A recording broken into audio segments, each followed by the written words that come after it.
Hello everyone, I'm back at the white 265 tractor, and in the last video we did a valve adjustment on it. Now we have to get the fuel system primed again. So in this video we're gonna show you how to prime the fuel system. The engine in this tractor is an Isuzu. It's a 4-cylinder, 3.9 liter. The injection pump is a diesel Iseki. I've never heard of that before, but it's actually a pretty good sized pump. So now the fuel on this flows from, there's actually a drop tube down in this tank. The tube drops down near the bottom, so it's not picking up fuel directly off the bottom. And it comes up over through this tube or hose and comes into this end of there's a fuel strainer here and shutoff valve. Now this shutoff valve has an issue. It just kind of flops around. It does not leak, but I've taken it out, and there's actually between the knob here and the actual valve inside, it's broke off in between, so just flipping it around doesn't do anything. So I'd like to find a new one of those at some point, but for now it'll work, but you just can't shut the fuel off. And then the fuel comes back out. There is a screen, really fine mesh screen in here. Fuel comes back out down to a pump. I'm assuming that's a mechanical pump. It connects to the side of the injection pump, but there's also a hand pump here. You unscrew this knob and then that'll release it, and then you can pump that to pump the fuel. And of course, down at the bottom here are the fuel filters, and those were just changed. So the fuel system has been completely drained. The fuel, I had the tank off, we drained the fuel out of it. Of course, we put new filters in, so that was drained. And the process, what they're telling us to do in the service manual, is take these these are bleeder screws on the shutoff valve, and I want you to take those out and allow fuel to flow through freely until there's no air bubbles. The problem I see with that is being that while the tank is higher than the fuel system down here, the fuel shutoff valve, being that you have a pickup tube, it has to come up and over before it can begin to flow. So just by filling the tank will not start the flow. So I'm not sure what they intended on you doing. It doesn't give you any more specific instructions. I guess you could blow some air in the tank to force it out. Or possibly you could keep these screws shut and try and pump on the hand primer until you see this thing fill up with fuel. Or so you can once you get the flow started, gravity will take over at that point. So we're gonna have to kind of experiment with that. So after you do get fuel flowing out of these bleeder screws here, you tighten that up. And then on the injection pump itself, there are 2 more screws. There's like a jam nut and then a slotted screw head here. You turn that out, and then there's one over here as well. You turn both those out, and then you use the hand primer and pump until fuel comes out. And once you get a good stream of fuel come out, it should start. If it does not, if further air got into these lines, which I don't think much should have, because I didn't turn the motor over other than I just nudged it. We may have to crack the lines on each of the injectors to get the fuel to flow out. So I'm going to fill this fuel tank up with fuel now, or get it mostly full, and then we're gonna try and use the hand pump to get the flow started. Something else to mention, as we talked about, the fuel comes out of here, goes down to the fuel system, but then you see a larger line here. This is like a fuel return line that comes back out of the filter housings, and any excess fuel must divert back into the tank. And you see this smaller line here, that's connected to the injectors. So any flow that goes past the injectors will return back to the tank through that smaller hose. We're going to put some fuel in the tank. The tank holds about close to 16 gallons. I'm going to put 10 gallons in, see if that'll get us to where we got to be. Oh man.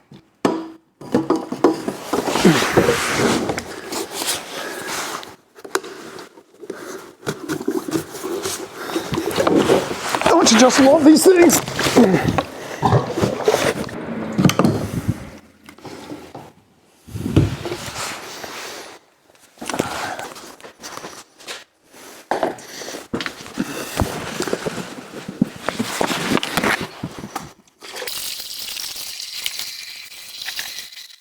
So now with 10 gallons of fuel in the tank, we need to get the gravity flow started. Of course, being that the fuel hose is higher than the tank, we've got to get the flow going. So before I crack open these screws, I'm just going to try the hand pump to see if we can get fuel coming through. Then I'm going to stop with the pump and then open up these screws. So hopefully the gravity flow will be started by then.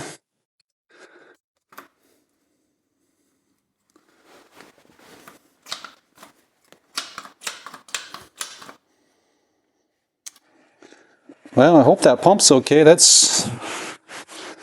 fuel's coming out of there pretty good. Okay, I do see bubbling going on there.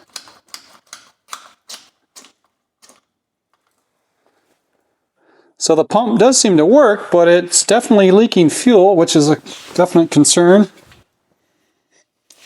I'm going to open up these bleeder screws now on the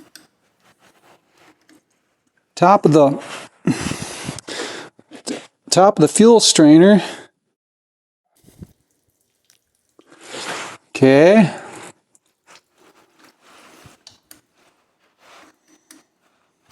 I'm going to get something and put it underneath here to catch our overflow.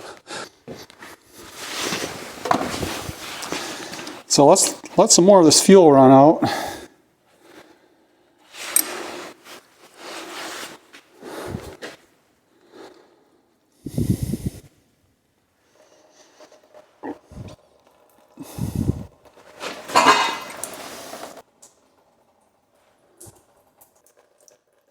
So the fuel is flowing good out of here now. Let's tighten these bleeder screws back up.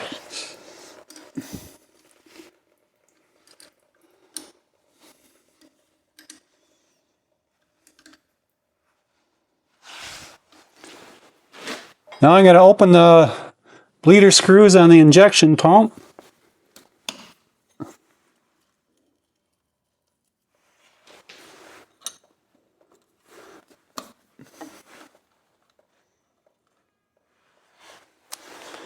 We're going to try this pump again.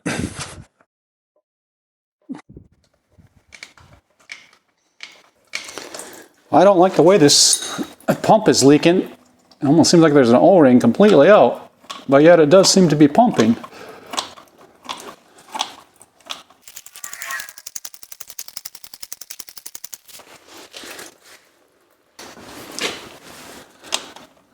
It's probably going to take a bit to pump these filter housings full, especially as bad as this thing is leaking. It does feel like it's pumping actually, but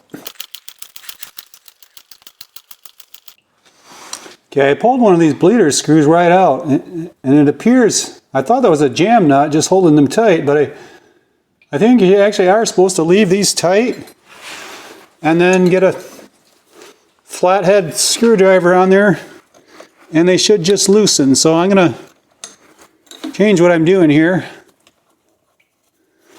and tighten those back down.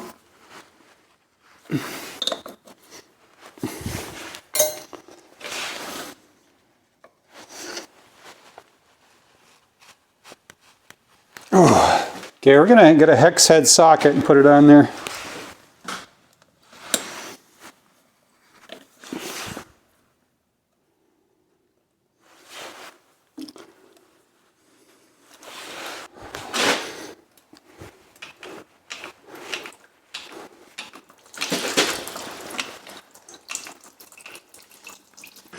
Okay, I don't know if this shows up well on camera, but now that I have both these screws actually loosened correctly, I do see a good solid supply of fuel coming out of there. So our pump is working well, it just leaks like crazy. But it was not leaking the last time it was running when it was closed. So you push this down and turn it, and it will thread itself back in there.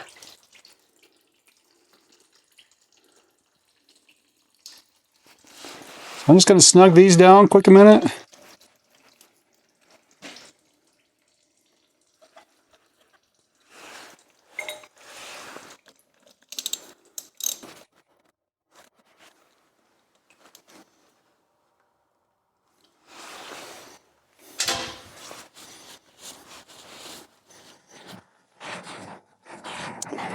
Now, because everything's loaded down with fuel here, I'm just going to take the air blaster and try and blast some of it down to the ground, and then take a rag and wipe up what I can. Eventually, I'm going to have to come back with a power washer, I think, and clean it up.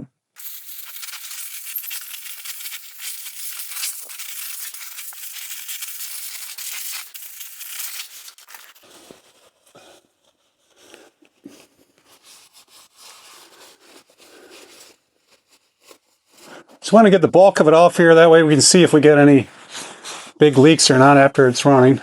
So the priming seemed to have gone well. We're going to try and start it in a minute. If it doesn't start up, or if it does start and stalls right away, we may have to bleed the lines out after the pump, but I think it's going to be okay. So this tractor is set up for 2 batteries. One of the batteries was kind of weak, so I took that one out and I'm just running it off the one, which I think is okay, but hopefully it has enough to start it. If it doesn't crank too long, it should be okay.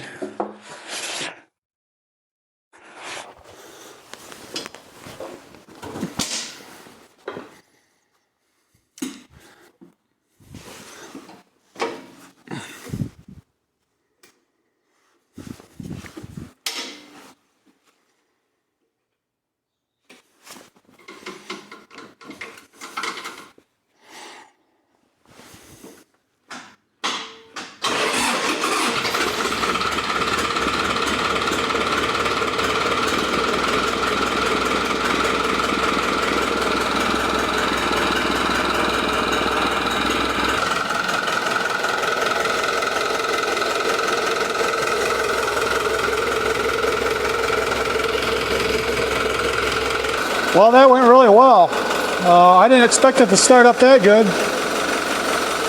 I'm just going to let it run for a while, check for leaks, and see if I can get it up to operating temperature. I put a new thermostat in it, so I'm going to see if that works.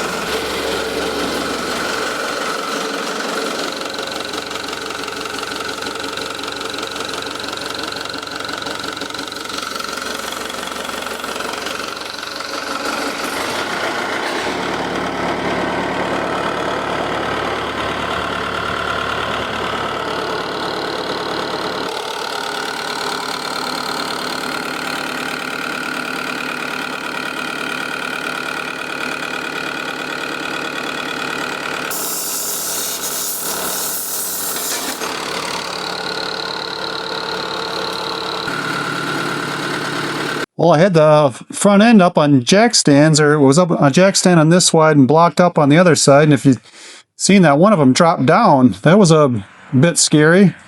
Nothing bad happened. Luckily, it just dropped down to the bottom of its travel and didn't fall off. But I said at this point, throw the front wheels back on, because I originally took them off just to get better access to working on the sides here. And it's time they can go on. So anyhow, I did let it run for a while. I didn't get it all the way up to operating temperature yet, but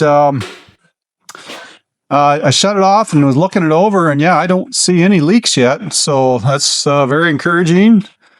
I would say this thing went extremely well. Started way better than I thought it would, but a lot of that's probably because it didn't actually run out of fuel, and in the injector lines, they were still full of fuel. That's probably why it popped off right away.